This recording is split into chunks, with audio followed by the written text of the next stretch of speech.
அன்பார்ந்த மாணவர்களே, உங்கள் அஸ்வத் அகாடமி யூடியூப் சேனலுக்கு அன்புடன் வரவேற்கிறேன். இன்றைக்கி நம்ம பார்க்கக்கூடிய சம் எக்ஸைஸ் 6.6ல் second sum 12x + 3y - 4z = 65 என்ற தளத்தின் செங்குத்தின் திசை கொசைன்களை காண்க. திசை கொசைன்கள். மேலும் தளத்தின் துணை அலகு அல்லாத வெக்டர் சமன்பாடு. துணை அலகு அல்லாத வெக்டர் சமன்பாடு. செங்குத்தின் நீளம் காண்க. ஆதியிலிருந்து செங்குத்தின் நீளம் காண்க. இப்போ ஒரு தளம் இருக்குமா,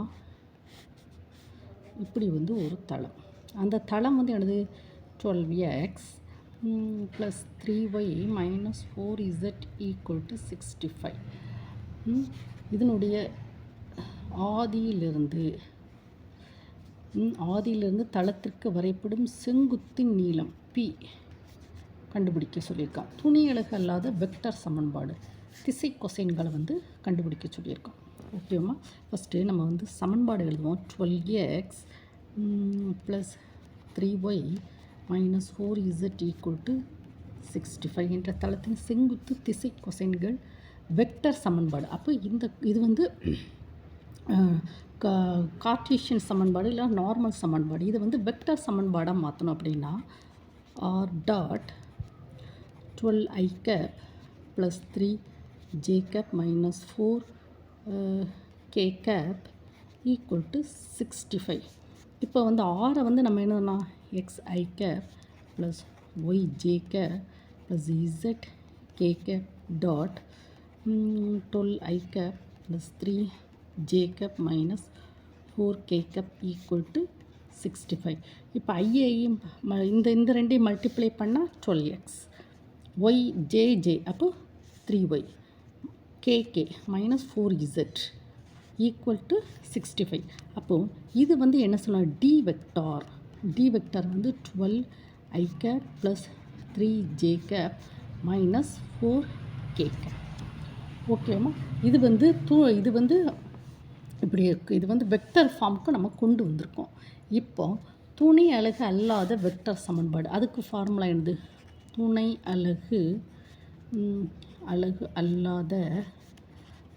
அலகு அல்லாத வெக்டர் சமன்பாடு. அதுக்கு ஃபார்முலா துணை அலகு அல்லாத வெக்டர் சமன்பாடு. அதுக்கு ஃபார்முலா என்னதுமா?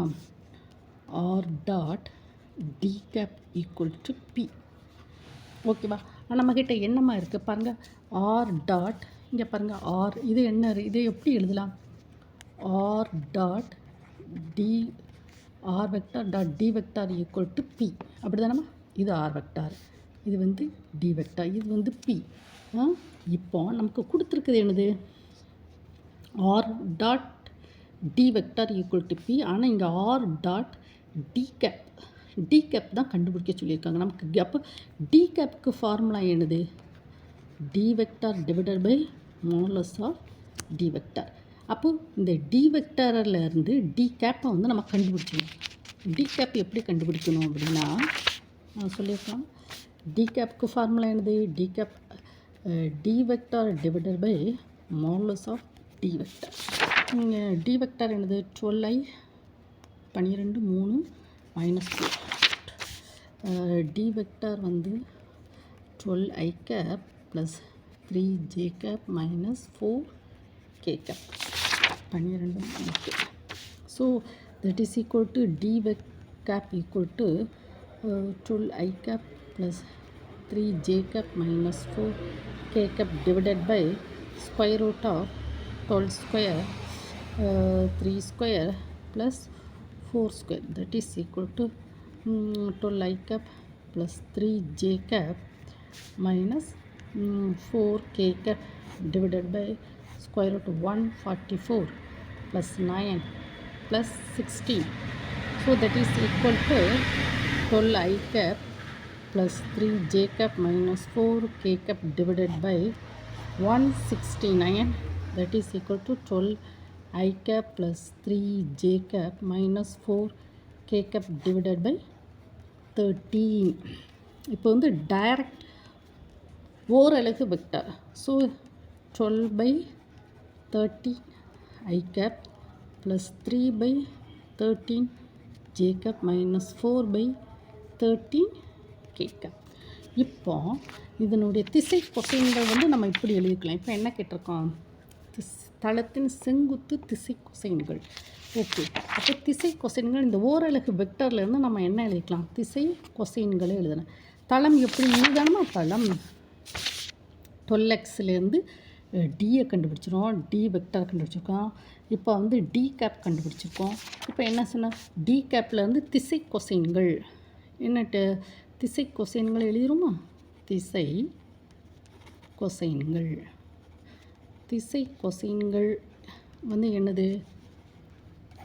12/13, 3/13 -4/13 திசை கொசைன்கள். அதுக்கு நம்ம கண்டுபிடிச்சிருக்கோமா? திசை கொசைன்கள் தளத்தின் துணை அலகு அல்லாத வெக்டர் சமன்பாடு.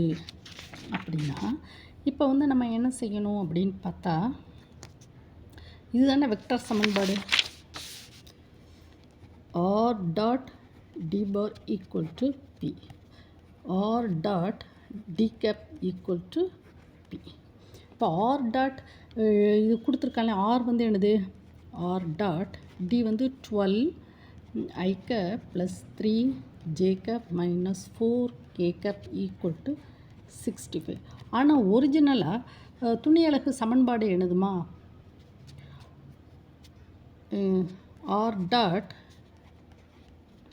d cap equal to p. இப்போ r டாட் d cap என்னது? d cap என்னது? இதுதான் 12 i cap plus 3 j cap minus 4 k cap divided by 30 equal to p வந்து என்னது? p வந்து 65. p வந்து என்னது? 65. This is 1. இப்போ இந்த இப்போ இங்கே போய் டிவைடட் பை 13 இருக்குது. அப்போது இதை வந்து என்ன செய்யணும்? இந்த நம்பர் 1 வந்து டிவைடட் பை 13. ஸோ ஈக்குவேஷன் 1 13ஆல் வகுக்கணும். வகுக்க என்னது? r dot 12 i cap plus 3 j cap minus 4 k cap divided by 65 equal to 13. ஏன்னா ஒரிஜினலாக இதுதான் எனது துணை அலகு. ஆனால் இந்த கார்ட்டீசியன் ஃபார்ம் வந்து இந்த கார்ட்டீசியனை வந்து நம்ம துணை அலகாக மாற்றுறோம். So that is 13 divided by 65/13. ஓகேம்மா? 65/13 முக்கியமையும் நமக்கு என்னெல்லாம் கேட்டிருக்கான்? துணை அலகு அல்லாத வெக்டர் சமன்பாடு மற்றும் ஆதியிலிருந்து தளத்திற்கு வரையப்படும் செங்குத்தி நீளம். அப்போ செங்குத்தி நீளம் என்னது?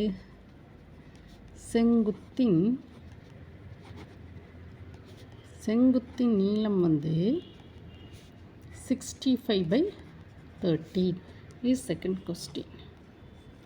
Question answer. திசை கொசைன்கள் இது ஃபஸ்ட்டு கொஸ்டின். தேர்டு துணை அலகு அல்லாத வெக்டர் சமன்பாடு that is equal to r vector dot 12 i cap plus 3 j cap minus 4 k cap divided by 65 divided by 13 equal to 65/13. ஓகேவாம்மா? நம்ம வந்து என்ன செய்கிறோம்? இந்த r டாட் டி வெக்டரை வந்து டி கேப்பாக மாற்றணும். அதுக்கு என்ன செய்யணும்? இதை வந்து இந்த சமன்பாடு 1 இருக்கு இல்லையா? சமன்பாடு 1 வந்து 13ஆல் டிவைட் பண்ணோம். டிவைட் பண்ணால் இதுதான் எனது துணை அலகு அல்லாத வெக்டர் சமன்பாடு. ஓகேம்மா? இப்போ நமக்கு கேட்குற கேள்வி இதில் வந்து என்ன செஞ்சுருக்கோம்? இதுதான் main. R dot D vector equal to P, R dot D cap equal to P. இந்த டி கேப் கண்டுபிடிச்சோம். டி கேப் கண்டுபிடிச்சி திசை கொசைன்களை எழுதிட்டோம். அதுக்கு பிறகு இப்போ R dot D vector equal to P கரெக்டாக எழுதியிருக்கும். R dot D cap equal to P இதே எழுதியிருக்கும். ஆனால் இதை வந்து 13 வந்து இருக்கும். ஒரிஜினல் வெக்டர் சமன்பாடு 13, ஆனால் இங்கே இல்லை. அதனால் இந்த ஈக்குவேஷன் 1 வந்து என்ன செய்யணும்? 13ஆல் வகுக்கிறோம். 13ஆல் வகுத்தாலே என்ன செய்யணும்? துணை அலகு வெக்டர் சமன்பாடுக்கு ஆன்சர் வந்து இதுதான் கரெக்டு. ஆனால் இங்கே வந்து 13 வந்து இல்லை. அதனால தான் ஆர் டாட் டி வெக்டார் வந்து 13ஆல் வகுத்தா நமக்கு வந்து டி கேப் கிடைக்கும். 13ஆல் வகுத்தா டி கேப். இது வந்து என்னது டி கேப். டி கேப் அதாவது டி வெக்டாரை டி கேப்பாக மாற்றுறோம். டி வெக்டாரை டி கேப்பாக மாற்றணுன்னா டிவைடட் பை 13ஆல் நம்ம வகுக்கணும். ஸோ வகுத்தா சொல்லும்போது இது வந்து செங்குத்து நீளம், தட் இஸ் பி 65/13. இதுதான் துணை அலகு அல்லாத வெக்டர் சமன்பாடு. ஓகேவா? Thank you student.